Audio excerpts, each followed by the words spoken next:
But over at HartmannReport.com, my op-ed today is titled, "Time to Call Mass Shooters and Those Who Inspire Them Terrorists." And I point out, first off, a terrorist attacked Club Q in Colorado Springs Saturday night. Another terrorist attacked Walmart workers in Virginia yesterday. It's happened over 800 times this year in the United States. But nobody's calling them terrorists, and that's a problem for America. We didn't call the jihadis who blew up the Twin Towers mentally ill or disgruntled or discuss their troubled past, like the headline about the Club Q shooter on the Washington Post yesterday. The headline literally said, the shooter had a troubled past. It's like, so what? He's a terrorist. We didn't call the jihadis those things. We called them terrorists because what they were engaged in was mass murder to right a wrong, to achieve a political goal, to change the behavior of people. That is literally the dictionary definition of terrorism.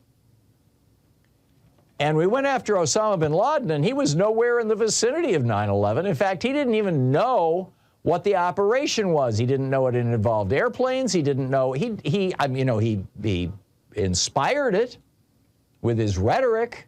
He helped pay for it, although it looks like, others in the Saudi government kicked in a whole lot too. But, he was not there. And yet President Barack Obama, traced him down, tracked him down, and shot him. He was a terrorist because he was inspiring the terrorists. Bin Laden himself was radicalized by the mullahs in Saudi Arabia, and then he went off to Afghanistan to use terror as a weapon against the infidels, the Russian infidels, and he succeeded in driving them out of the country. Terrorism can work. The British called the American soldiers terrorists back in 1776. So, it is possible, but it's probably a metaphor or an analogy now is not the time to make, because these people are running off hate, and those people in 1776 were running off hope, and there's a huge difference. But here in America, we have media figures, and you know who I'm talking about. We have politicians, and you know who I'm talking about. And we have preachers, and you know who I'm talking about, who are all seeking fame, personal fortune, and power for themselves, just like the Saudi mullahs, who are radicalizing angry or self-righteous men, and I say men very advisedly. When was the last time you heard of a mass shooter who was a woman? To commit acts of mass murder. And when the men they're triggered practice their terrorism to frighten black people or Jews or abortion providers or queer people or even former employers into submission or into invisibility, this is their goal. Or to keep politicians in offices they lost, like January 6th. We call them sick or troubled or mentally ill, or maybe political activists. But the man who shot up Club Q in Colorado Springs isn't deranged like the media headlines call him. He was a terrorist. So are the men who murdered Jews at the Tree of Life Synagogue, and the man who murdered black people at the Buffalo supermarket, and the vast majority of the other 800 mass shootings in the United States so far this year. All of them had the mental competence to identify their victims, acquire their weapons, and execute their crimes. They may not live like you and I do. They may not think exactly like you and I do. They may have had tough childhoods, but they're not mentally ill. They're terrorists. The citizens in Arizona who have so threatened the life of Republican Bill Gates, the Maricopa County supervisor, that, as I shared with you yesterday, he and his family have gone into hiding. Those Arizona citizens who have literally threatened his life and those of his family, they're not mentally ill. They're terrorists. I'll give you that they're malinformed, right? They've been lied to largely by a hierarchy of Republicans, from former President Trump down to county officials, and worked into a rage by these lies being repeated over and over again on social media, podcasts, the radio. But they're not mentally ill. They're terrorists. Members of the Klan who murdered thousands of Americans over the decades and continue to advocate white supremacy today. They're not mentally ill. They're terrorists. The so-called militia members who go looking for street brawls and tried to murder Mike Pence and Nancy Pelosi on 9/11, they're not mentally ill, they're terrorists. The politicians who engage in dog whistle politics using anti-Semitic innuendo, like we saw in the governor's race in Pennsylvania, or darkening the faces of their black opponents in TV ads, they're not mentally ill, as we saw in Wisconsin. They're not mentally ill. They're trying to inspire terrorists. Now, I'll give you, there are a few mass shooters who are clinically delusional, who are genuinely mentally ill, but they are few and far between. And even they are vulnerable to radicalization by preachers, politicians, and media figures who are hustling hate for their own selfish purposes. Back in 2018, the FBI did a study. They looked at 63 mass shooters, major mass shooters between 2000 and 2013, asking the question, are these people mentally ill?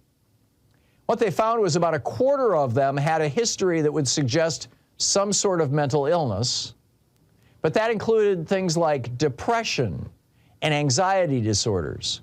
Only 3 out of the 63 that the FBI looked at actually were delusional, like hearing voices, imagining things that weren't there.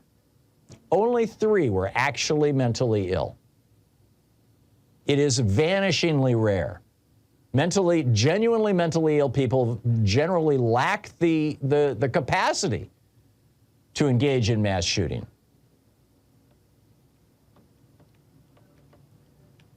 And, you know, I think we need to be calling this out. Lauren Boebert tweeted out, "The news out of Colorado Springs is absolutely awful. This morning, the victims and their families are in my prayers. This lawless violence needs to end and end quickly." And Alexandria Ocasio-Cortez replied on Twitter, "Lauren Boebert, you have played a major role in elevating anti-LGBTQ plus hate rhetoric and anti-trans lies while spending your time in Congress blocking even the most common sense gun safety laws. You don't get to thoughts and prayers your way out of this. Look inward and change." Right. Lauren Boebert delights in inspiring stochastic terrorists. The shooters and the media figures and the politicians who incite them are America's real terrorists, and only rarely are they ever actually mentally ill. You know, we've got a mental illness problem in America, Reagan defunding mental illness back in the day, but that's not what this is all about. 6 months ago, psychologists Seth Norholm and Alan Blotke published an essay in Psychiatric Times. It was appropriately titled, "Most Mass Shooters Are Terrorists, Not Mentally Ill." And they opened the article with a quote from Greg Abbott after the Uvalde shooting. Greg Abbott said, "Anybody who shoots someone else has a mental health challenge." Right. And they come right out and say, this is not the case. They say there's a common misperception amplified by mainstream media and government officials that people go crazy or enter some altered state of consciousness and start shooting. Rather, they say, executing murderous plots such as mass shootings at schools, grocery stores, places of worship, and public events requires a mind that is lucid and capable of producing rational thought, planning, and logical cognitive processing. For example, the 2017 Las Vegas Route 19 Harvest Festival shooter reportedly had extensive notes on distance, trajectory, and wind changes in his hotel room.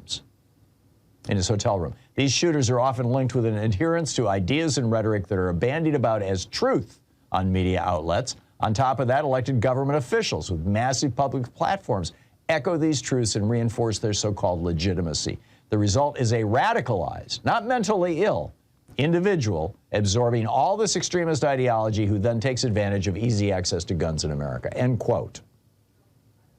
And then they point out a lot of these shootings are motivated by racism, and they add, to put it bluntly, racism is not a mental illness.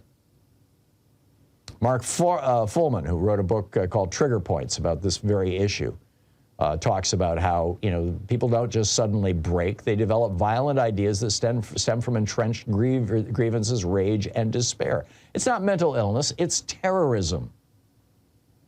You know, you cannot solve a problem that you don't identify. It's very simple. You can't cure a problem that you refuse to name. America has a terrorism problem, and we have an incitement to terrorism problem. In fact, it's you know, a lot of it is centered in my very industry. And if we continue to refuse to call it out, I haven't seen the word terrorist in a single headline about the Club Q shooter. If we continue to refuse to call it out, we're going to continue to experience it. This is the Thom Hartmann Program. What say you? I've got a few more thoughts on the other side of the break, and of course, we will be picking up your calls on Anything Goes Wednesday.